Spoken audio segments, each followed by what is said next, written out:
I hope you enjoy my stories. Instead of just clicking thumbs down, please comment and share how we can do better. If you do like our video, then please like and subscribe. I first tried to resolve my dispute with the HOA cordially, but they ignored my emails. I tried talking to them in board meetings, but I was interrupted and muted. After being ignored for weeks as a last resort, I filed a small claim against them, but they choose to escalate it into a full trial. I offered to settle that lawsuit with them, but they ignored that offer. Only after they realized that they had to divulge financial records to me, do they make me a small offer? We again offered to settle if they reimbursed my legal fees, but they ignored that as well. Looking at the evidence that this lawsuit uncovered, I can see why they did not want to disclose the financial documents to me. The judge was presented with this evidence, and here's what he had to say. The ongoing breach allowed 47 unit owners to receive new windows between 2013 to 2019 at a small fraction of the actual cost, illegally paid for with HOA dues collected from all 141 unit owners. Although there was no testimony from anyone from the board at trial, the HOA argues that it informed the unit owners that the project had canceled at the November 12, 2019 Homeowners Annual Meeting. The court disagrees. The court finds that the meeting minutes indicate that the board was going to address the project at a later time. Further, the minutes from the Board of Directors meeting held later that evening make no mention of the project being discussed. More significantly, the December 30, 2019 board memo to the unit owners regarding the special assessment indicated that the window project was ongoing, and that it would be paid out of regular HOA dues. Specifically, it stated, "The special assessment is the lowest amount we could come up with that pays for the most pressing expenses." While still requiring very careful budgeting for normal revenue from dues to fund daily operations and maintenance, plus other big ongoing projects like window replacement. Pam Snow testified that the board intentionally put this language in the note, despite informing the owners otherwise at the annual meeting. She acknowledged that, after reading the note, an owner would be safe to assume that the window project was ongoing. She went on to say that it would be unfair for a unit owner to be told by the board that they were going to get their windows replaced if the project had been canceled. The court finds that even if the board intended to cancel the project, the opposite was communicated to other unit owners as the HOA collected regular dues, which it stated would be used, in part, to fund big ongoing projects like window replacement. Thus, their statements were made either to mislead him or were simply lies, either of which constituted a breach of their statutory obligations to the association and fiduciary duty. The court finds that the totality of the evidence shows that the board breached its ongoing contractual obligations by initiating and implementing the window replacement project, allowing the installations to be paid for with HOA dues until 2019, holding out to the unit owners that the project would continue and be paid for with HOA dues, and collecting those dues for another 3 years before telling the unit owners that the project was illegal, despite receiving legal advice in 2019 that it was illegal. In making this finding, the court finds the HOA's argument that the former board misunderstood the declarations is not believable. It misrepresented to others that the project was ongoing, continued to collect dues, partially based on this misrepresentation, and spent the money elsewhere. Pam Snow was asked, for instance, why Ken Hudson, a board member who had sheetrock damage due to roof leaks, had the repairs paid for by the HOA. She responded that it was because he requested that the HOA make payment. She acknowledged that the declaration stated unit owners were responsible for damage repairs inside their own units. Based on the board's ongoing violations of the declarations for 10 years, evidence of the HOA's apparent practice of improperly paying repair invoices for some unit owners through 2021, and Pam Snow's discovery of years and years and years of apparent financial improprieties, the court will not presume that these HOA dues were spent on other legitimate HOA expenses. The HOA argues that the current board and unit owners should not be financially punished for the former board's actions. This argument incorrectly assumes that the present board is a distinct entity which is not responsible for the actions of the former board. The court disagrees. The HOA board is an ongoing entity established by the declarations, which owes a continuing fiduciary duty to unit owners, regardless of changing makeup of the individuals serving on it over the years. Osowski sends a letter to homeowners about the outcome of the lawsuit, or at least his version of it. It is disappointing to see such a shameful attempt to attack my character and misrepresent the facts and true outcome of the case. At the same time, they are discouraging others from seeking compensation by misrepresenting facts to discourage me too. Lawsuits. We forwarded that letter to the judge, and I heard Osowski was so enraged that he threatened to appeal just to rack up more legal fees. Later, Osowski offered to withdraw the appeal for a mere $6,000, which is a far cry from the significant attorney fee he claimed the HOA would recover. Osowski likes to complain about how I supposedly overspent on a few gallons of paint to repair my condo from the massive water damage. But he ironically charges the HOA $400 an hour, totaling to about $59,000 as of December 2023. Osowski said we fully expect to recover a significant attorney fee award against him once final judgment issues. Anyone can buy a lottery ticket and say that they fully expect to win $1 million, but it wouldn't be an honest statement to make. The judge ruled on the prevailing party motion in my favor and ordered the HOA to pay me about $18,000 for the Windows breach of contract damages, attorney fees, and interest. The judge also ignored Osowski's request to be named a prevailing party and request for attorney fees. $18,000 HOA paid me for the Windows breach of contract. $59,000 HOA paid Osowski for legal fees. $25,000 HOA will pay Osowski for legal fees on their appeal estimate. $102,000 estimated total HOA will pay. Cost of HOA corruption being exposed. Priceless. Most of the board members, such as Ty Beckenbach and Johnny Dexheimer, who started this lawsuit, have sold and left the HOA with broken promises of certain victory. I think they finally woke up and realized what a mess a lowly rated lawyer like Osowski instigated. Must be nice to lose $18,000 for your client and still cash in on $59,000 in legal fees.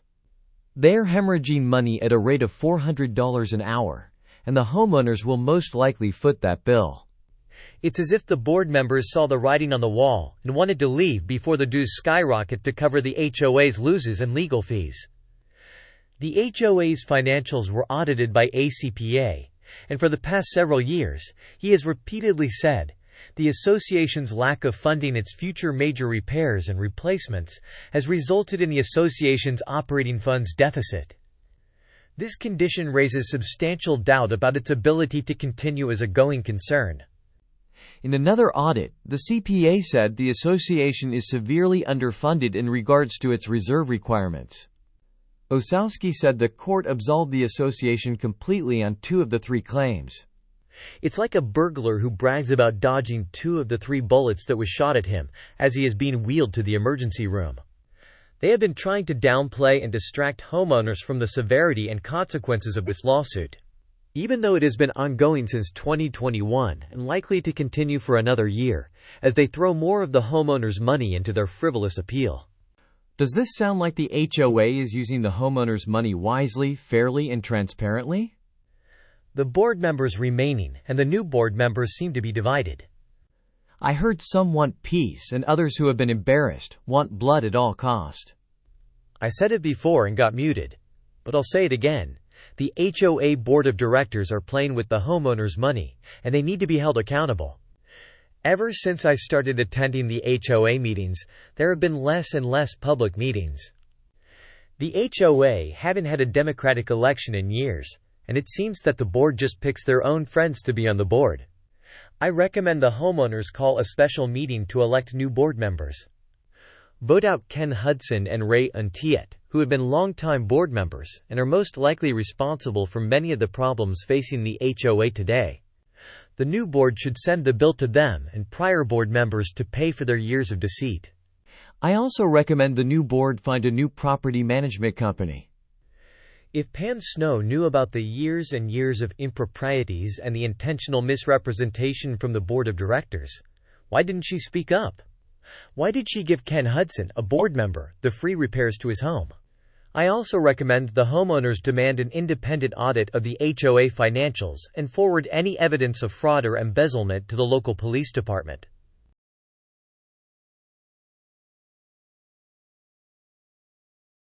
When I moved into my house, I was told by the HOA that the front monument and entrance sign and landscaping was actually part of my property.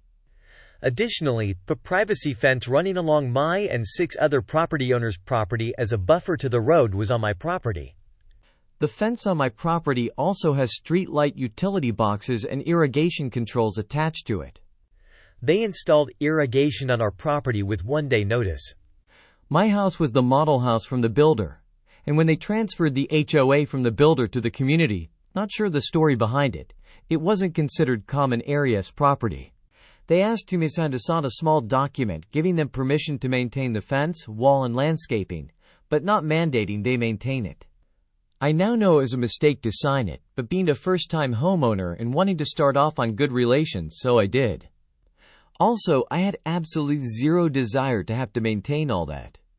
Now they are trying to tell us 7 homeowners that we are responsible for maintaining the privacy fence as it's on our property. We believe that it's clearly a benefit to the entire community. They also want us to maintain all grass and landscaping between the fence and the road, which has dangerous slope. The fence doesn't even meet the definition or rules of a fence in the architecture review documents, and you are not even supposed to have a fence running along your front yard. Mine runs directly on the front side of my yard into the monument. They are only maintaining what they want to maintain and trying to push the rest off on us. Any suggestions on what we 7 homeowners should do? We already wrote a collective letter saying the HOA should pay for the fence maintenance. Many of us are inclined to tear it down.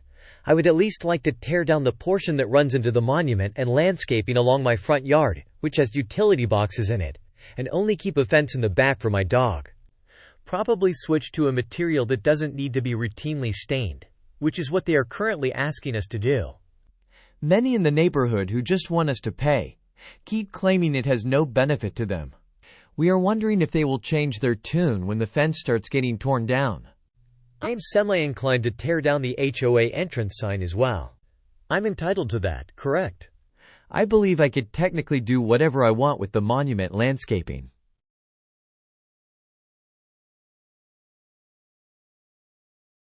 I never really paid much mind to them fancy acronyms. HOA, they called it. Homeowners Association, they say. Sounded all official-like, but to me, it just meant a bunch of folks getting together, thinking they run the show, round here. My granddaddy, he been tillin' this land for nigh on 50 years, and ain't no HOA gonna come in and tell us what to do with it. But them HOA folks, they got some ideas, oh they do. They reckon they want to put some sewer lines in. Say it's for the good of the community, they say. But they want to put 'em right through my land, cutting it up like a Thanksgiving turkey. They reckon they got some fancy piece of paper called an easement, saying they got the right to do it. But I ain't having none of it. First time they come round talking about them sewer lines, I kindly told 'em to shove it. But they weren't having none of that. They started sending letters, making threats. Said they'd fine me, take me to court, the whole shebang. But I ain't backing down. This here land's been in my family longer than them fancy suits been strutting round pretendin' like they own the place.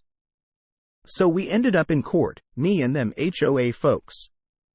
Lawyers yammerin' on about easements and property rights, but all I could think about was my granddaddy, how he'd fought tooth and nail to keep this land in our family. And I reckon I'd do the same. Turns out, the judge saw things my way. Said them HOA folks had overstepped their bounds, trying to snatch up my land like a bunch of thieves in the night. Ruled in my favor, he did. Said they couldn't lay a finger on my property without my say-so. But that weren't the end of it, oh no. Them HOA folks, they didn't take too kindly to Lawson. Started sending folks round to harass us, making noise, messin' with our livestock. Thought they could bully us into giving up, but they had another thing comin'. I reckon they didn't expect me to fight back. But I ain't one to back down from a fight, especially when it comes to protectin' what's mine. So I got me a lawyer, filed a lawsuit for harassment. Figured if they want to play dirty, we can play dirty too. The trial was a sight to behold, let me tell ya. Lawyers shoutin', folks pointin' fingers, the whole shebang. But in the end, justice was served. Them HOA folks was ordered to pay up for all the years of torment they put us through. Made 'em wish they never messed with us in the first place. And as for me, well, I reckon I showed 'em who's boss, round these parts. Ain't nobody gonna mess with my land, not now, not ever. 'Cause when it comes down to it, this land ain't just dirt and trees to me. It's a piece of my history, my heritage, and I'll be damned if I let anyone take it away from me.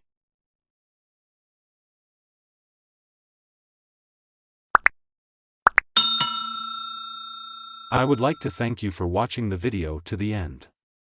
To encourage us to make more videos, please like, subscribe, comment, as well as share. Check out this other video if you haven't already.